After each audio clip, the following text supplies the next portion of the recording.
situasi di Lembaga Pemasyarakatan Kelas 3 Parigi Motong, Sulawesi Tengah.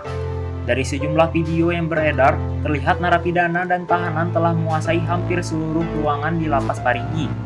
Bahkan, mereka juga melakukan tindakan anarkis dengan merusak sejumlah fasilitas dan mengancam membakar surat-surat penting.